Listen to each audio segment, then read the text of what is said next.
Hello, मैं क्या और मैं ये आपको ऑर्गेनिक का दूसरा पार्ट कॉपी वैक्यू कराने आया हूँ। तो चलिए शुरू करते हैं बिना टाइम वेस्ट के। तो पहला क्वेश्चन पूछ रहा है। हाँ, पहला क्वेश्चन है पूछ रहा है कि आपको अरेंज करना है इलेक्ट्रोफिलिक सब्स्टिट्यूशन के मतलब अकॉर्डिंग पे कंपाउंड दिए हैं और किन में सबसे ज़्यादा इलेक्ट्रोफिलिक एडिशन होगा, सॉरी इलेक्ट्रोफिलिक सब्स्टिट्यूशन, ठीक है ना। तो अब मैं आपको बता देना चाहता हूँ कि अब से मैं स्पून फीडिंग नहीं कराऊंगा क्वेश्चंस का।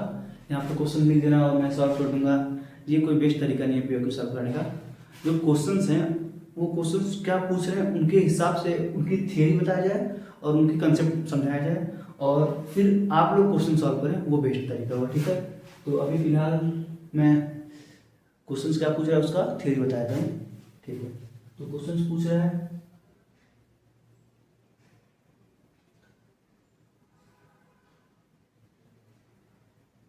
The correct order of the correct, कुछ कंपाउंड्स दिए हैं और उनमें पूछ रहा है कि इलेक्ट्रोफिलिक सब्स्टिट्यूशन का ऑर्डर। तो ठीक है, देखते हैं इसका थियरी क्या होगा। ये मैं आपको थियरी या फिर इसका कॉन्सेप्ट क्या होगा ये मैं आपको बता दे रहा हूँ।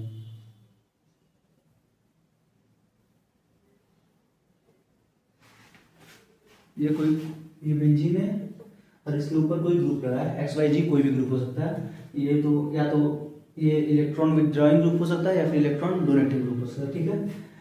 तो अभी ये क्या पूछ रहा है, इलेक्ट्रोफिलिक सब्स्टिट्यूशन, ठीक है। इलेक्ट्रोफिलिक सब्स्टिट्यूशन पूछ रहा है कि इलेक्ट्रोफिलिक सब्स्टिट्यूशन ही पूछ रहा है। हाँ, इलेक्ट्रोफिलिक सब्स्टिट्यूशन पूछ रहा है, ठीक है। तो इलेक्ट्रोफिलिक सब्स्टिट्यूशन के केस में सबसे पहला अगर इस टाइप का क्वेश्चन है तो सबसे पहले आपको क्या करना है, इलेक्ट्रोफिलिक सब्स्टिट्यूशन मतलब कोई इलेक्ट्रोफाइल होगा और उसका अटैक कराना है हमें। तो इलेक्ट्रोफाइल को हम डोनेट करते हैं ई प्लस से, ठीक है। ये ई प्लस है, इसके पास क्या है, इलेक्ट्रॉन की डिफिशियंसी है, कमी है। तो ये क्या, कौन सा स्पॉट ढूंढेगा जहाँ पे इलेक्ट्रॉन ज़्यादा हो, इलेक्ट्रॉन रिच जो स्पॉट होगा वहाँ पे जाएगा। तो ये ग्रुप है, ये ग्रुप है, ठीक है। ये ग्रुप डिसाइड करेगा कि इलेक्ट्रॉन डेंसिटी कहाँ ज़्यादा होगा और कहाँ कम होगा। अगर ये ग्रुप इलेक्ट्रॉन देने वाला होगा मतलब ये इलेक्ट्रॉन ट्रांसफर करेगा रिंग की तरफ, तो इलेक्ट्रॉन डेंसिटी कहाँ कहाँ बढ़ेगी आपको बताऊँ। ये आप जब इसका रेजोनेटिंग स्ट्रक्चर बनाओगे तो आपको मतलब फुल टाइम लगेगा थोड़ा बनाने में। तो मैं आपको ऐसे बता देता हूँ, ऑर्थो पे होगा और पैरा पे होगा, ठीक है। और मेटा अनइफेक्टिव होगा, अनडिफेक्टेड रहेगा, उससे कोई लेना देना नहीं है। तो ये ऑर्थो पे होगा और मेटा पे जो इसका इलेक्ट्रॉन डेंसिटी होगा वो इंक्रीज होगा। तो ये इलेक्ट्रोफाइल हो या तो ऑर्थो पे अटैक कर सकता है या तो मेटा पे अटैक कर सकता है। तो ये ग्रुप है। अब चूंकि जो इफेक्ट होता है वो डिस्टेंस मतलब डिस्टेंस डिपेंडेंट होता है, ठीक है। तो ये ग्रुप यहाँ पे अटैच है, तो यहाँ से जो है वो जो ऑर्थो का पोजीशन वो नजदीक पड़ रहा है। तो सबसे ज़्यादा जो चांसेस होते हैं वो ऑर्थो पे होते हैं अटैक करने का। अगर ये ग्रुप मतलब अगर स्टेरिक हिंड्रेंस ना हो, मतलब ये ग्रुप अगर छोटा हो, अगर मतलब बड़ा भी होता है तो भी अटैक ऑर्थो पे होता है, लेकिन मैक्सिमम चांसेस जो है अगर ग्रुप पे छोटा ना तो ज़्यादा से ज़्यादा चांसेस होते हैं अटैक होने के, ठीक है। तो अभी फिलहाल ये ग्रुप डिसाइड करेगा कि ये इसका अटैक कहाँ आना है। अगर ये ग्रुप हम लोग देखेंगे पहले उसमें ग्रुप देखेंगे कौन सा ग्रुप है। अगर ये ग्रुप कोई जुड़ा हुआ है यहाँ पे और वो इलेक्ट्रॉन देने का टेंडेंसी रखता है वो रिंग की तरफ, तो सबसे ज्यादा इलेक्ट्रोफाइल का अटैक कहाँ पे होगा, ऑर्थो पे तो पैरा पे होगा। अब देखो ये बात हो गई। और इलेक्ट्रॉन देने अगर यहाँ पे सेम दो कंपाउंड हो, ये भी इलेक्ट्रॉन डोनेटिंग और एक कंपाउंड में जो ग्रुप 2 हो G1 और G2 वो भी इलेक्ट्रॉन डोनेटिंग हो रिंग की तरफ, तो उन दोनों में हम कंपेयर करें सबसे ज्यादा टेंडेंसी किसके पास है इलेक्ट्रॉन देने की, ठीक है। तो आपको टेंडेंसी ऑर्डर देखना पड़ेगा ग्रुप की कि सबसे ज्यादा कौन सा ग्रुप इलेक्ट्रॉन देने की टेंडेंसी रखता है और सबसे कम कौन सी इलेक्ट्रॉन देने की टेंडेंसी रखता है, कौन इलेक्ट्रॉन खींचने की टेंडेंसी रखता है। ये चीज़ें आपको ध्यान रखनी पड़ेगी। तो आपको लास्ट में मिल जाएंगे पीडीएफ या फिर मैं फोटो अटैच कर दूंगा और उनका लिस्ट दे दूंगा कि कौन से इलेक्ट्रॉन डोनेटिंग है और कौन से इलेक्ट्रॉन मतलब खींचने वाले ग्रुप है, ठीक है। अब ये रहा सपोज अगर G1 जो है वो G2 से बड़ा हो, ठीक है। तो G1 में क्या हो, G1 में इलेक्ट्रॉन इलेक्ट्रोफिलिक सब्स्टिट्यूशन के चांसेस क्या है, ज्यादा है, क्योंकि G1 के इलेक्ट्रॉन की देने की टेंडेंसी ज्यादा है, तो यहाँ पे इलेक्ट्रॉन डेंसिटी ज्यादा मतलब बढ़ाएगा, हाँ ज्यादा बढ़ाएगा, और ज्यादा बढ़ाएगा तो क्या होगा, मतलब इलेक्ट्रोफिलिक सब्स्टिट्यूशन की टेंडेंसी इस वाले कंपाउंड में ज्यादा होगी। बस यही बात आपको देखना है, कंपाउंड में पहचानना है कि कौन से, जैसे अगर ऑक्सीजन है, मतलब देखो, और ये भी एक मैं पहचान रहा हूँ कि कैसे आप जानेंगे कि वो मतलब इलेक्ट्रॉन डोनेटिंग ग्रुप है। अगर कोई भी बेंजीन के ऊपर ग्रुप लगा हुआ है, XYG कोई भी ग्रुप लगा हुआ है बेंजीन के ऊपर, ये G है, और ये G अगर G के पास अगर लोन पेयर हो, अगर इसके पास लोन पेयर हो ना, तो आप तुरंत समझ जाओ कि इलेक्ट्रॉन डोनेटिंग ग्रुप है। चाहे ऑक्सीजन जुड़ा होता, अगर यहाँ पे OH जुड़ा होता तो OH के पास लोन पेयर होता है, N के पास लोन पेयर होता है। तो अगर इस टाइप के ग्रुप जुड़े हुए ना, तो ये इलेक्ट्रॉन डोनेटिंग ग्रुप है, ये अपना लोन पेयर बेंजीन की तरफ मतलब रेजोनेंस कर देते हैं, मतलब दे देते हैं बेंजीन की तरफ। तो ये इस टाइप के ग्रुप इलेक्ट्रॉन डोनेटिंग ग्रुप है। और इनमें अगर आपको कंपैरिजन करना है कि कौन स्ट्रांग है, तो इनमें इलेक्ट्रोनेगेटिविटी के बेस पे हम कंपेयर करते हैं कि कौन अपना इलेक्ट्रॉन जल्दी देगा। तो इन दोनों में सबसे ज्यादा इलेक्ट्रोनेगेटिव किसकी है, ऑक्सीजन की है। तो ऑक्सीजन इलेक्ट्रोनेगेटिविटी मतलब होता क्या है, इलेक्ट्रोनेगेटिविटी मतलब इलेक्ट्रॉन खींचने की टेंडेंसी। तो ऑक्सीजन का जो है इलेक्ट्रॉन खींचने की टेंडेंसी नाइट्रोजन से ज्यादा है। तो ऑक्सीजन अपना इलेक्ट्रॉन देना चाहेगा, नहीं देना चाहेगा, तो नाइट्रोजन जो है अपना लोन पेयर वो ऑक्सीजन से पहले दे देगा। तो ऑक्सीजन का जो इलेक्ट्रॉन डोनेटिंग टेंडेंसी होगा वो नाइट्रोजन का जो इलेक्ट्रॉन देने की टेंडेंसी होगा वो ऑक्सीजन से ज्यादा होगा। एक पहलू ये भी ले सकते हैं कि जो इलेक्ट्रॉन डोनेटिंग टेंडेंसी जो होता है वो 1/En से होता है। जिसकी इलेक्ट्रोनेगेटिविटी ज्यादा है उसकी इलेक्ट्रॉन देने की टेंडेंसी कम, और जिसकी कम उसकी इलेक्ट्रॉन देने की टेंडेंसी ज्यादा। बस ऐसे करके दूसरा क्वेश्चन देखते हैं।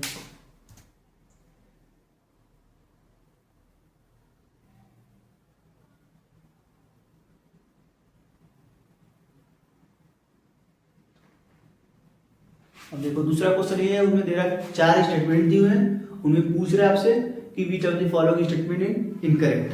तो मैं आपको बता देता हूँ पढ़ के। पहला देखो, पहला दिया है कि the electromeric effect is temporary effect. दो टाइप के इफेक्ट होते हैं, एक परमानेंट इफेक्ट होते हैं और एक टेम्पोरेरी इफेक्ट होते हैं। परमानेंट इफेक्ट में आपका आ जाएगा इंडक्टिव इफेक्ट आ जाएगा, रेजोनेंस इफेक्ट आ जाएगा, हाइपर कंजुगेशन आ जाएगा, ये परमानेंट इफेक्ट होता है। और टेम्पोरेरी इफेक्ट में क्या आता है, इलेक्ट्रोमेरिक इफेक्ट आता है। ठीक है, तो ये सही है, मेरी बातों को ध्यान देना, जो मैं बोल रहा हूँ ये सारे आपके नोट्स बन सकते हैं इससे। ठीक है, और दूसरा जो पॉइंट है वो दिया है the organic compound show electromeric effect in the presence of reagent only. तो जैसा कि आपको इलेक्ट्रोमेरिक इफेक्ट के बारे में पता होगा कि जो इलेक्ट्रोमेरिक इफेक्ट होता है वो रिएजेंट के प्रेजेंट में ही होता है। अगर जब तक रिएजेंट, ये टेम्परेरी क्यों है, टेम्परेरी क्यों है आखिर, रिएजेंट रहेगा तो इसका इफेक्ट शो करेगा, रिएजेंट हटा इफेक्ट गायब।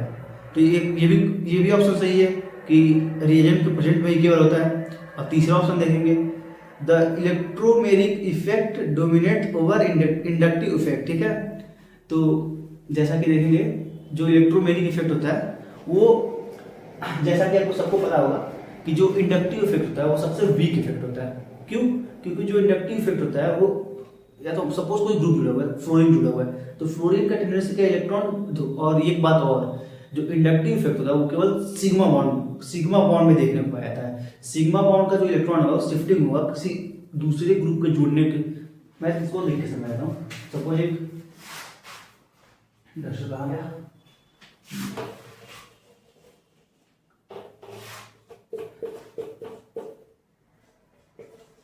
ये कोई ग्रुप है, ठीक है, ये कोई ग्रुप है, और यहाँ पे सिग्मा इलेक्ट्रॉन है, सिग्मा इलेक्ट्रॉन, और ये ग्रुप जो है ये इसकी सपोज ये एक्स है, मतलब हेलोजन है, तो हेलोजन की टेंडेंसी क्या होती है, खींचने की, खींच रहा है। ठीक है, तो ये खींच रहा है, तो ये जो सिग्मा इलेक्ट्रॉन है इन पे तनाव जा रहा है, ये सिग्मा इलेक्ट्रॉन हल्का हल्का शिफ्ट होंगे।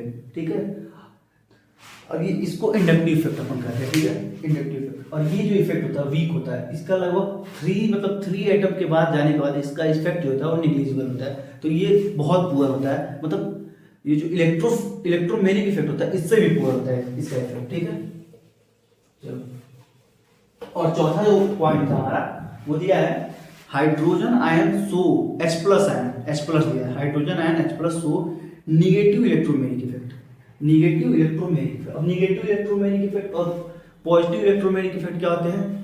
पॉजिटिव इलेक्ट्रोमैग्नेटिक इफेक्ट वो होते हैं, अब देखना इसमें इस मतलब इसका जो कंडीशन है वो थोड़ा उल्टा है। पॉजिटिव इलेक्ट्रोमैग्नेटिक इफेक्ट वो होंगे अगर आपका H+ जा रहा है, ठीक है, H+ गया है, अगर किसी कंपाउंड से जुड़ रहा है और वो कंपाउंड H+ को इलेक्ट्रॉन दे रहा है, ठीक है, H+ मतलब रिएजेंट की तरफ इलेक्ट्रॉन आ रहा है, ये पॉजिटिव इलेक्ट्रोमैग्नेटिक इफेक्ट हुआ है। और रिएजेंट के तरफ से जिससे जुड़ रहा है रिएजेंट वहां पे इलेक्ट्रॉन जा रहा है तो वो नेगेटिव इलेक्ट्रोमैग्नेटिक इफेक्ट होगा। इस बात को आप पॉइंट करना। तीसरा क्वेश्चन की तरफ चलते हैं।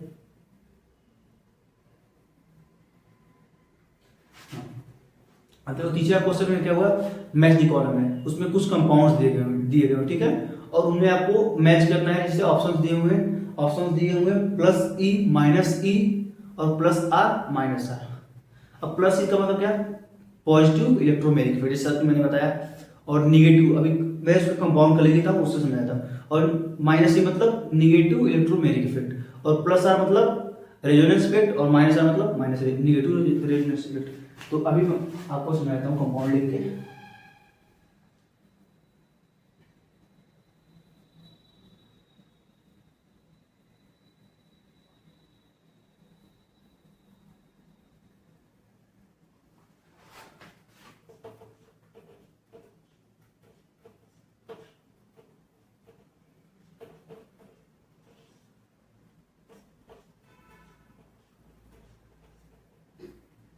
कंपाउंड क्या है,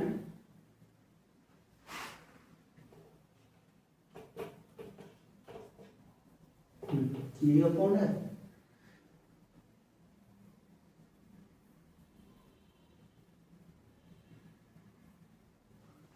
हाँ देखो CH3 का जो टेंडेंसी होता है वो इलेक्ट्रॉन देने का होता है, क्योंकि ये R ग्रुप है, मतलब एल्काइल ग्रुप है, तो इसकी जो टेंडेंसी होती है अपन पढ़ते हैं वो इलेक्ट्रॉन देने की टेंडेंसी। तो अगर ये इलेक्ट्रॉन देगा, ठीक है ना, इधर रिंग की तरफ दे रहा है तो सब सारा कुछ नॉर्मल है, ये G है, G इलेक्ट्रॉन दिया है रिंग की तरफ, तो ये इसको +R अपन इफेक्ट बोलते हैं, +R रेजोनेंस। और ये अगर ये उल्टा होता तो ये -R होता, सब नॉर्मल, +R+M इन सबको मतलब एक से हम रिलेट कर सकते, कोरिलेट कर सकते हैं। लेकिन ये वाला केस देखो जो मैंने बताया, E का इलेक्ट्रोमैग्नेटिक इफेक्ट का, ये बॉन्ड जो हुआ क्लीवेज हुआ यहाँ पे कहीं पे कर सकते हैं, तो ये जो हुआ यहाँ पे बस माइनस है, यहाँ पे प्लस है, ठीक है, और H+।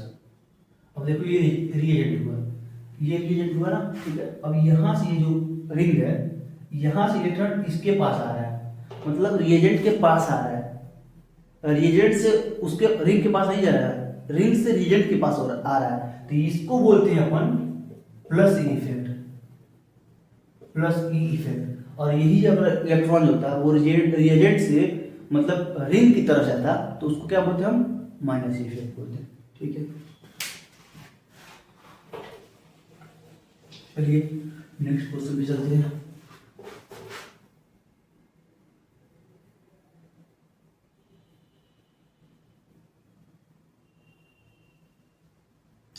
अब जो नेक्स्ट क्वेश्चन हो दिया हुआ है, कंपाउंड्स दिए हुए न्यूमेरिकल टाइप है, कंपाउंड्स दिए हुए 5-6 और उनमें पूछा हुआ है कि कौन से ऐसे कंपाउंड है जो इंडक्टिव इफेक्ट भी शो करेंगे, मेसोमेरिक इफेक्ट भी शो करेंगे और हाइपर कंजुगेशन भी शो करेंगे। अब हाइपर कंजुगेशन मतलब आपको पता होगा कि मतलब अगर कंजुगेशन शो कर रहे हैं मतलब अल्टरनेट डबल बॉन्ड प्रेजेंट है और कंजुगेट हो रहे हैं वो, मतलब ये कुछ रिंग ऐसा है, इस टाइप का कंपाउंड है, ये रिंग है, इस बॉन्ड के साथ कंजुगेशन में है तो ये हाइपर कंजुगेशन में है, ठीक है। तो एक कोई भी कंपाउंड बताना है, मतलब कौन कौन से ऐसे कंपाउंड है जो इंडक्टिव भी शो कर रहे हैं, मेसोमेरिक भी शो कर रहे हैं और हाइपर कंजुगेशन भी शो कर रहे हैं। तो आपको क्या देखना है, अब देखो इंडक्टिव तो मोस्टली इसमें मैक्सिमम शो करेंगे, क्योंकि आपको पता है CH3 उसमें जुड़ा रहेगा, तो CH3 का थोड़ा भी काम होता है इंडक्टिव इफेक्ट में, वो देता है इलेक्ट्रॉन तो +E हो जाएगा, और मतलब मैक्सिमम तो इंडक्टिव शो कर देंगे, तो इससे इंडक्टिव का चेक करने से कोई फायदा है नहीं। अब +M और मेसोमेरिक शो करते हैं तो उसके लिए +M देखेंगे और -M देखेंगे। अब कुछ ग्रुप्स होते हैं जो स्पेसिफिकली मतलब +M और -M शो करते हैं, जैसे अब एल्डिहाइड को ले लेंगे, कार्बोक्सिलिक ले लेंगे, NO2 को ले लेंगे, NH2 को ले लेंगे। ये सब ग्रुप हैं जो आप इनसे अगर देखेंगे तो आपको तुरंत पता चलेगा कि कौन कौन से ग्रुप में प्लस है। अब कोई ऐसा ग्रुप मिल गया जिसमें जो मेरी दिख गया, आप इंडक्टिव चेक करिए, आप उसमें हाइपर कंजुगेशन है तो उसको काउंट कर लीजिए। इस टाइप से आपको क्वेश्चन कर देंगे। जो क्वेश्चन पूछ रहे हैं मैं उसका जो क्वेश्चन है उसको मैं ऊपर लिखा रहेगा किस टाइप का कौन सा क्वेश्चन है।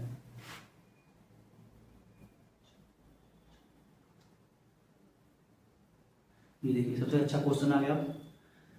इस क्वेश्चन में क्या पूछा है, स्टेबिलिटी पूछा है कंपाउंड की, ठीक है ना। वो कंपाउंड देगा उसका रेजोनेटिंग स्ट्रक्चर का स्टेबिलिटी पूछा है। ये क्वेश्चन आपको नोट आउट करना है।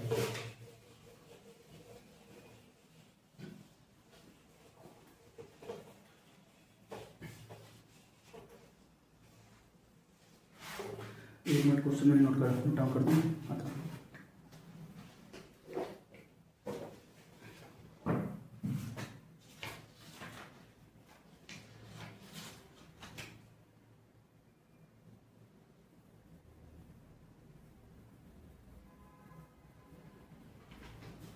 चलिए जाते हैं, देखते हैं, कंपेयर करते हैं।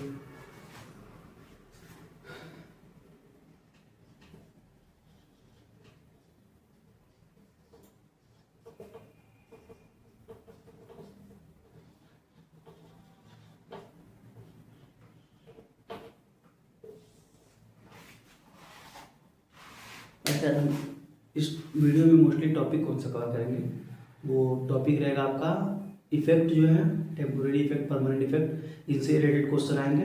जैसे इलेक्ट्रॉनिक डिस्प्लेसमेंट इफेक्ट्स हो गए, यही सब इनसे रिलेटेड क्वेश्चन आएंगे। और ये स्टेबिलिटी ऑफ डिफरेंट RS, मतलब रेजोनेटिंग स्ट्रक्चर के डिफरेंट मतलब स्टेबिलिटी कैसे हम कंपेयर करेंगे, ये सीखेंगे।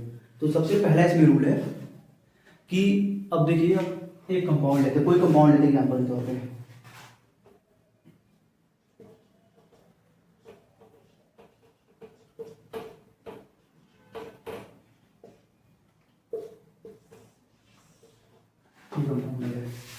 तो इसके डिफरेंट RS पॉसिबल है, हाँ डिफरेंट RS बन जाएंगे।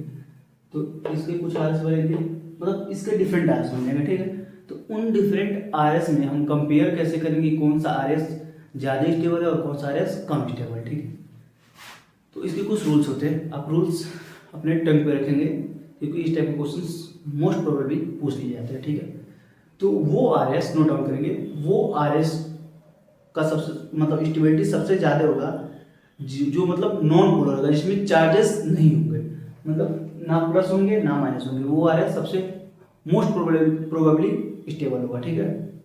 उसके बाद का जो पॉइंट है आपको देखना है, उसके बाद वो RS आपका जो मोस्ट स्टेबल होगा जिनका ऑक्टेट कंप्लीट हो, मतलब ऑक्टेट कंप्लीट हो। अभी मैं एग्जांपल दूंगा कि कैसे पूछ लेगा, जैसे अभी और तीसरा जो पॉइंट है, अगर ऑक्टेट या तो कंप्लीट हो, ये दूसरा पॉइंट मान लो कंप्लीट है तो वो सबसे स्टेबल लिख देंगे। और तीसरा जो पॉइंट है वो अगर RS या तो कंप्लीट हो या तो इनकम्प्लीट हो। अगर दो RS है जिनके ऑक्टेट इनकम्प्लीट है, एक RS A1 एक RS A2, तो इन दोनों के ऑक्टेट जो है इनकम्प्लीट है, तो इनमें कैसे कंपेयर की कौन ज़्यादा स्टेबल है। तो अगर इन दोनों के ऑक्टेट इनकम्प्लीट है और ये मतलब पोलर है, पोलैरिटी है, चार्जेस है, तो वो RS सबसे ज़्यादा स्टेबल होगा जिसका जो मतलब जिस पे जो पॉजिटिव चार्ज होगा, सॉरी निगेटिव, मतलब जिस पे जो निगेटिव चार्ज होगा वो मतलब ज़्यादा इलेक्ट्रोनेगेटिव एटम पे होगा, मतलब निगेटिव चक्री को लिखता हूँ आज थोड़ी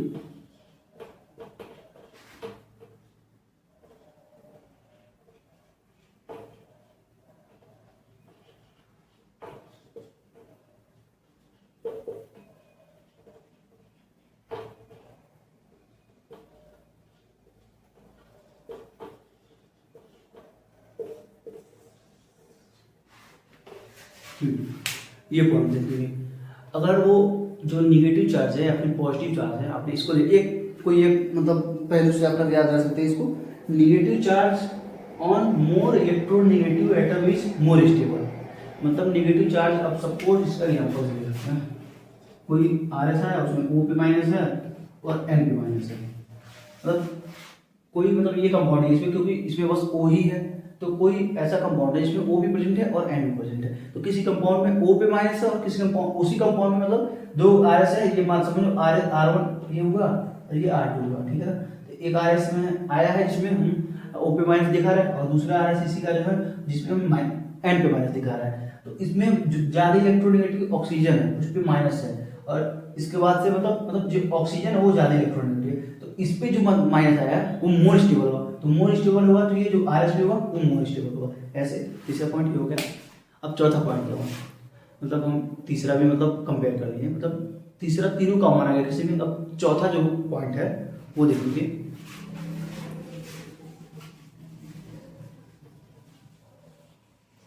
ये जो अनलाइक चार्ज होते हैं जैसे प्लस और माइनस, ये जो जिस जिस RS में सबसे कम डिस्टेंस पे होंगे वो RS ज़्यादा स्टेबल होगा, और जो लाइक चार्जेज होंगे जिस RS में सबसे कम डिस्टेंस पे होंगे वो लेस स्टेबल होगा, क्योंकि लाइक चार्ज होंगे तो वो रिपेल करेंगे, तो उस लेवल मतलब जो रेजोनेंस RS रेजोनेटिंग स्ट्रक्चर है उसका स्टेबिलिटी कम हो जाएगी, ठीक है ना। और निगेटिव चार्ज मतलब डिफरेंट चार्ज होंगे वो आपस में अट्रैक्ट करेंगे तो स्टेबिलिटी को इंक्रीज करेंगे। तो मैंने कितने पॉइंट बताए, पहला, दूसरा, तीसरा, चौथा, 4 पॉइंट को आपको ध्यान रखना है।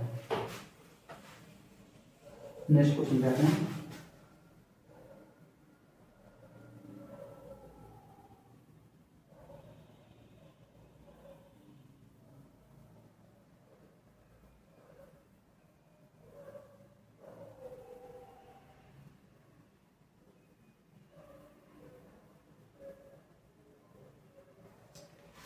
दिया जो क्वेश्चन दिया था, interaction between pi bond and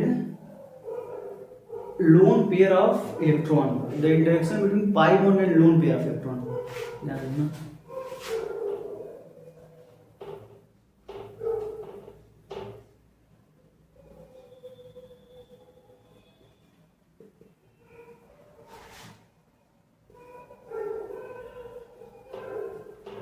ये पाई बॉन्ड है और ये लोन पेयर है, इन दोनों के बीच इंटरेक्शन हो रहा है, या तो इधर जा रहा है तो इधर से आ रहा है, इसको क्या बोलेंगे, कौन सा प्रॉपर्टी बोलेंगे, रेजोनेंस बोलेंगे, रेजोनेंस इफेक्ट। तो उस पर हम टिक कर देंगे और आगे निकलेंगे।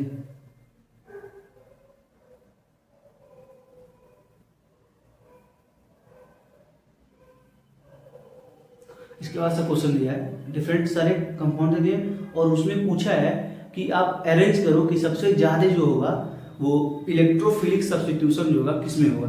तो इसका थ्योरी मैं आपको बता चुका हूँ, एक बार और बता रहा हूँ इसका कॉन्सेप्ट। इलेक्ट्रोफिलिक सब्स्टिट्यूशन का कॉन्सेप्ट अगर हम देखेंगे तो कैसे देखेंगे, इलेक्ट्रोफिलिक सब्स्टिट्यूशन मतलब इलेक्ट्रोफाइल आएगा और इन पे कुछ अटैक करेगा और कुछ होगा, कुछ होगा, ठीक है। तो देखेंगे इलेक्ट्रोफाइल को क्या चाहिए, इलेक्ट्रॉन चाहिए, कहाँ जाएगा, जहाँ इलेक्ट्रॉन होगा। इलेक्ट्रॉन कहाँ होगा, अगर रिंग से कोई ग्रुप अटैच है, अगर वो देने वाला है मतलब इलेक्ट्रॉन देने वाला है तो इलेक्ट्रॉन की टेंडेंसी को मतलब इलेक्ट्रॉन की मतलब अगर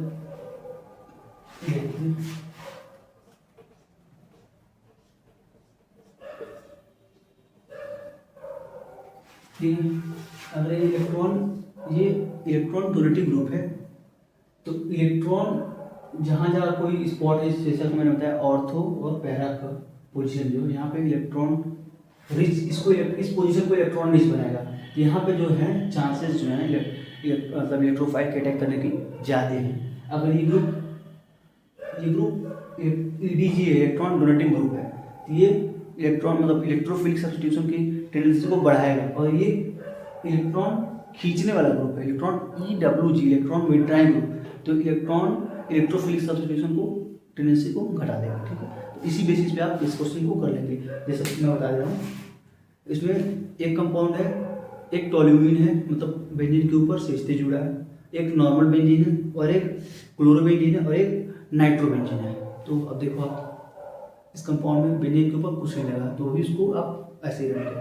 अब इसको उठाएंगे क्लोरोबेंजीन को, क्लोरोबेंजीन क्या है, क्लोरीन क्या है, खींचने वाला है, तो इलेक्ट्रोफिलिक सब्स्टिट्यूशन को बढ़ाएगा या घटाएगा, खींचने वाला है तो इलेक्ट्रोफिलिक सब्स्टिट्यूशन को टेंडेंसी को घटा देगा।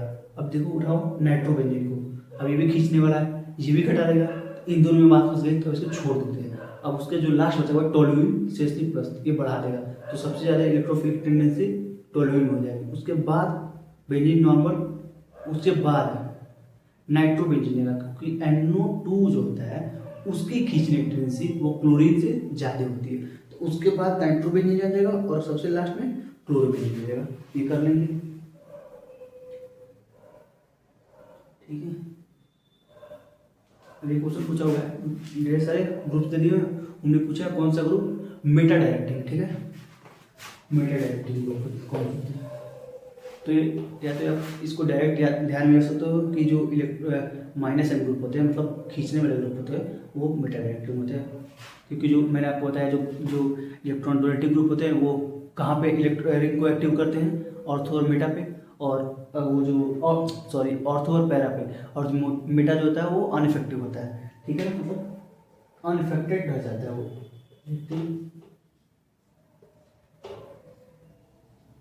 कोई ग्रुप है, ठीक है। अगर ये इलेक्ट्रॉन डोनेटिव ग्रुप, इलेक्ट्रॉन देने वाला ग्रुप है, तो ये जो इलेक्ट्रॉन की जो टेंडेंसी होती है, मतलब इलेक्ट्रॉन का कहाँ रीच होगा जाते हैं, तो ये ऑर्थो पे होगा और पैरा पे होगा, मेटा अनइफेक्टेड हो जाएगा। और अगर इलेक्ट्रॉन लेने वाला ग्रुप है तो यहाँ पे तो ये जो ऑर्थो है और पैरा है, यहाँ पे इलेक्ट्रॉन की टेंडेंसी मतलब कम कर देगा, और पैरा जो होता है वहाँ पे थोड़ी ज़्यादा होती है इलेक्ट्रॉन टेंडेंसी। तो जो ग्रुप्स आते हैं वो मेटा, अगर ई प्लस आएंगे तो ऑर्थो और पैरा पे ना अटैक करके वो मेटा पे कर जाएंगे, तो वो मेटा डायरेक्टिंग ग्रुप जाएंगे। तो इसमें सबसे देखेंगे सबसे पहले कौन कौन से ग्रुप माइनस एम शो करते हैं, माइनस आर शो कर रहे हैं, तो वो ग्रुप्स को हम काउंट कर लेंगे, यहाँ वो मेटा डायरेक्टिंग ग्रुप है, ठीक है।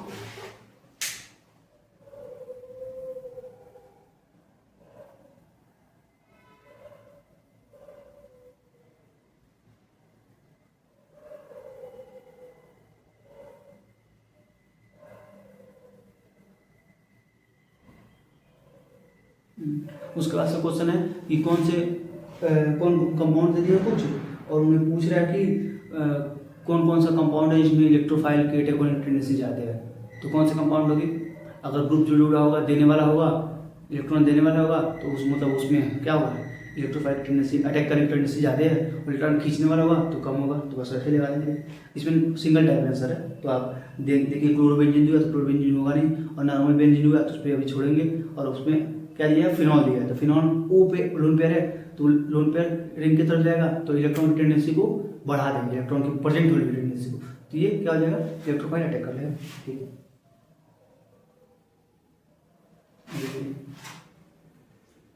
हाँ, ये क्वेश्चन पूछ रहा है कि जो आयनिक बॉन्ड है, इसमें मल्टीपल ऑप्शन दिया, जो आयनिक बॉन्ड है उसमें कौन सा फ्यूजन होता है, मतलब कौन सा बॉन्ड क्लीवेज होता है, हेट्रोलिटिक होता है, होमोलिटिक होता है, और फिर दिया है और फ्री रेडिकल फॉर्मेशन होता है, प्राइमरी फ्री रेडिकल, सेकेंडरी, ये सब ऑप्शन दिए हुए, ठीक है। तो अब आयनिक बॉन्ड में देखेंगे इलेक्ट्रोनेगेटिविटी डिफरेंस होता है, तो यहाँ पे अगर दो कंपाउंड है, एक Na है और एक Cl है, ठीक है, ये बॉन्ड से जुड़े हुए, ठीक है। अगर जुड़े हुए ये किसी बॉन्ड से, आयनिक बॉन्ड है, क्योंकि आयनिक बॉन्ड तो नॉन डायरेक्शनल होता है, तो हम डायरेक्शन नहीं शो कर सकते, लेकिन फिर भी मैं बता रहा हूँ समझाने के लिए आपको। Na हो गया और Cl हो गया, Na का जो देखो Na जो होता है यहाँ पर जो होगा वो Cl का इलेक्ट्रोनेगेटिविटी ज़्यादा होगा और Na का कम होगा, इसके कंपेरिजन में Na का तो बहुत कम होगा, ठीक है। तो अब देखेंगे जब बॉन्ड ब्रेक होगा तो क्या होगा, ये हेट्रोलाइटिक फ्यूजन होगा, ठीक है ना, होमोलाइटिक फ्यूजन नहीं होगा। आयनिक बॉन्ड में से हेट्रोलाइटिक फ्यूजन होता है। नेक्स्ट क्वेश्चन,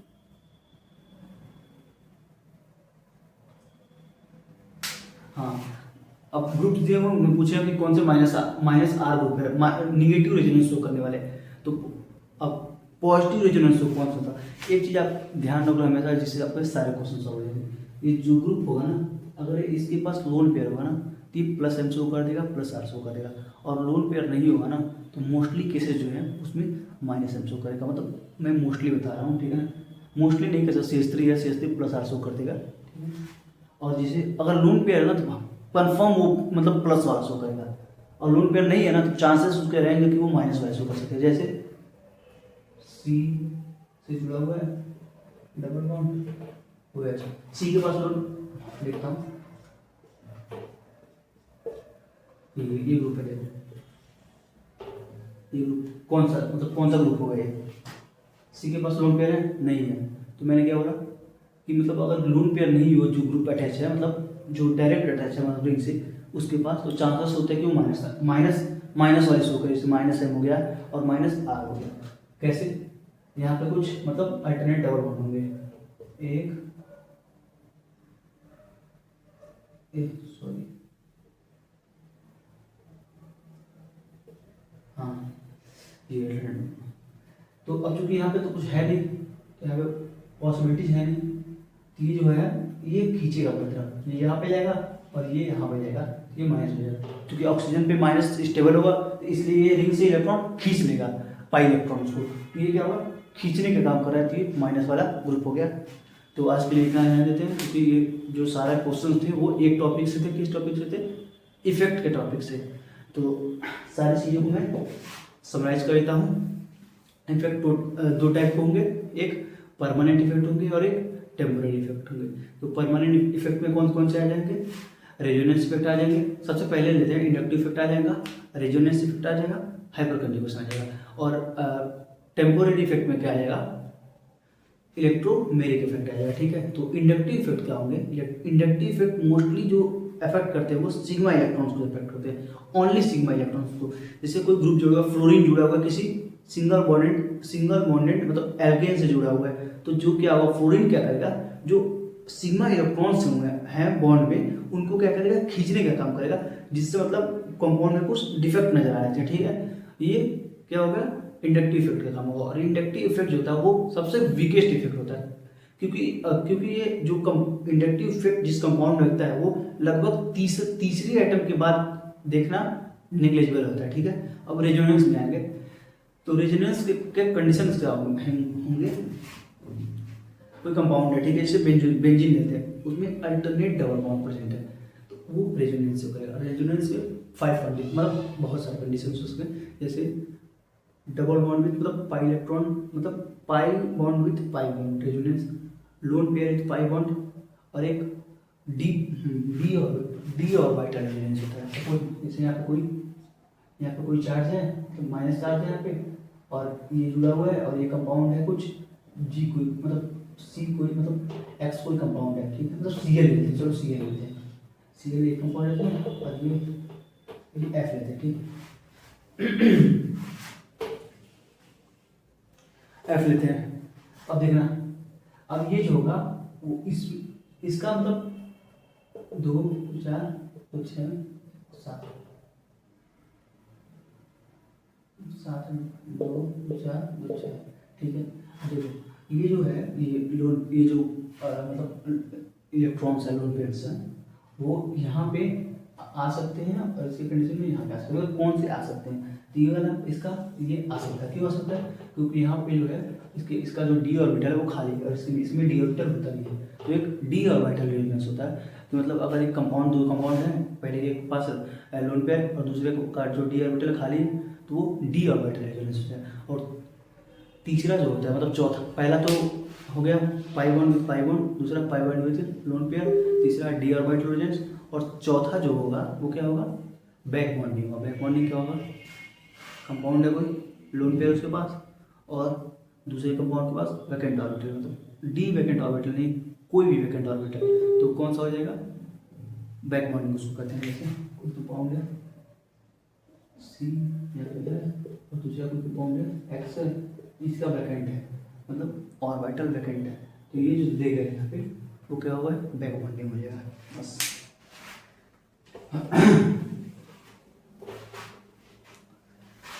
तो ये इफेक्ट हो गए, और चौथा में दोनों इफेक्ट हो गए, मतलब टेम्पोररी इफेक्ट और परमानेंट इफेक्ट हो गए। और जो लास्ट वाला हमने किया था वो क्या कहते हैं, स्टेबिलिटी को कंपेयर किया था किसके, रेजोनेटिंग स्ट्रक्चर के। उसमें मैंने क्या बताया कि वो रेजोनेटिंग स्ट्रक्चर सबसे ज़्यादा स्टेबल होगा जो नॉन पोलर, मतलब जिसमें पोलैरिटी नहीं होगी, मतलब प्लस और माइनस चार्जेस नहीं देखने को मिलेंगे। सबसे पहला पॉइंट ये होगा। और दूसरा पॉइंट क्या होगा, वो जो रेजोनेटिंग स्ट्रक्चर होगा सबसे ज़्यादा स्टेबल होगा जिसमें मतलब सारे जो आइटम्स हैं उसके ऑक्टेट्स कंप्लीट है। और ऑक्टेट कंप्लीट होने की रूल्स क्या होती है, देखना, इस बात को ध्यान देना। Negative charge with less bond, negative charge with less bond मतलब negative charge with less bond, इसका क्या मतलब है? ऑक्सीजन है, ऑक्सीजन का जो बॉन्ड बनाने की टेंडेंसी होती है कितनी बन, 2 बॉन्ड बन जाता है। तो मैंने क्या बोला, negative charge with less bond, एक बॉन्ड बनाए और उसके ऊपर एक निगेटिव चार्ज है, इसका ऑक्टेट कंप्लीट है। देखो ऑक्सीजन है, उसके ऊपर निगेटिव चार्ज है, ठीक है ना, उसके ऊपर नेगेटिव चार्ज है। तो अगर ये कोई पूछे इसका ऑक्टेट कंप्लीट है, कोई भी कंपाउंड जुड़ा हुआ है, कंपाउंड यहाँ पे कोई भी एटम है, जी मान लो एटम है ये कोई, तो कोई पूछे ऑक्सीजन का ऑक्टेट कंप्लीट है, तो हम इसको मतलब या तो गिन सकते हैं इलेक्ट्रॉन को, या तो डायरेक्ट बता सकते हैं, क्योंकि मैंने क्या था निगेटिव मतलब negative charge with less bond, एक 2 बॉन्ड बनाने की टेंडेंसी होती है, एक ही बॉन्ड बनाया और एक निगेटिव चार्ज है, तो इसका ऑक्टेट कंप्लीट है, ठीक है।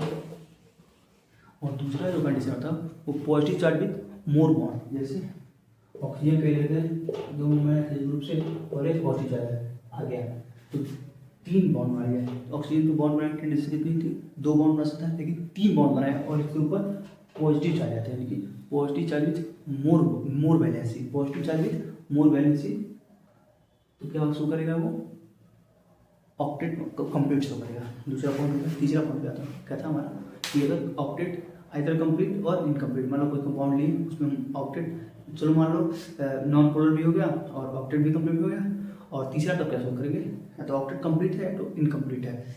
तो तीसरा जो पॉइंट है, अगर ऑक्टेट कंप्लीट यहाँ पे इनकम्प्लीट है तो उसमें क्या देखेंगे, तीसरा पॉइंट क्या था, हाँ अगर कंपाउंड में लिखता हूँ,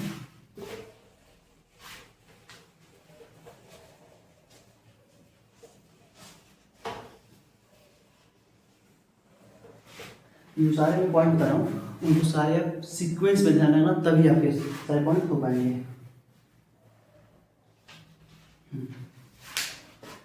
अगर जो कंपाउंड है उसमें हाँ इलेक्टिव मतलब निगेटिव चार्ज और more electronegative item is more stable, मतलब 2 कंपाउंड है उनमें मतलब ऑक्सीजन पे एक इलेक्ट्रॉन है, इलेक्ट्रोनेगेटिविटी है, और मतलब निगेटिव चार्ज है, और एक नाइट्रोजन पे मतलब निगेटिव चार्ज है, तो उनमें सबसे ज़्यादा स्टेबल कौन होगा, ऑक्सीजन वाला, क्योंकि ऑक्सीजन मोर इलेक्ट्रोनेगेटिव है। और सबसे लास्ट पॉइंट होगा कि अगर अनलाइक चार्ज है वो पास में रहेंगे तो ज़्यादा स्टेबल होंगे, और दूर रहेंगे कम स्टेबल होंगे, ठीक है। तो बस